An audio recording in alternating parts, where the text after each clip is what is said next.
Hi guys, for today's video ay tuturuan ko kayo kung paano gumawa ng GCash account.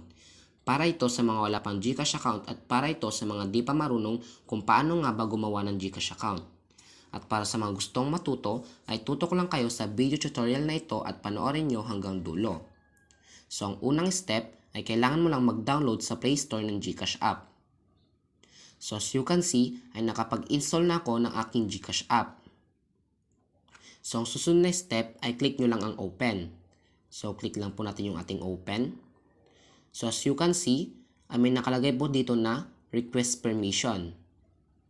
So, click OK. While using the app, so allow lang po natin yan. So, ang susunod na step ay kailangan lang po natin mag-register. So, click register.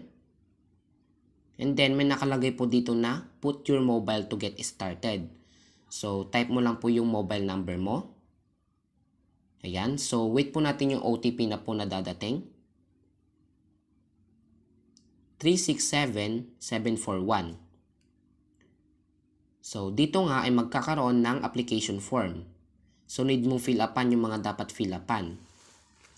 So, gusto ko po na ipakita sa inyo yung step by step. So, wag na po tayong mag-skip kahit yung OTP para makita nyo guys ng step by step. So, dito guys, ay sasagutin nyo yung totoong first name at middle name nyo po. Yung mismong ID na pagbe-verified nyo. Dahil ang alam ko po ay magsisend kayo ng valid ID na dapat ay parehas sa pag-register ng name. So, hindi nyo po pwedeng loko-lokohin yan. So, meron po talaga akong GCash account. Gumawa lang ako ng bagong SIM and phone para makapag-tutorial sa inyo. So, pwede ko po siyang iba-ibahin yung pangalan. So, hindi naman po talaga sa akin ang GCash na ito.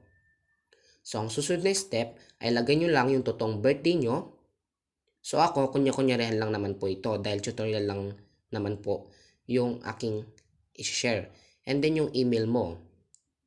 And your main source of funds, nationality mo, and then yung totoong address mo. So, kung okay ng lahat, ay click next. So, dito guys, ay check mo lang kung tama ba yung finilapan mo. So, dito ang susunod na step ay set mo lang yung IMPIN, which is yung password mo kapag ikaw ay magla-login.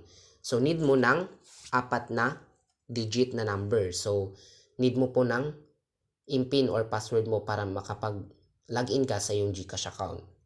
So, yan, as you can see, ay nakagawa na tayo ng ating GCash account. So, click nyo lang yung discover, then tap lang po yan.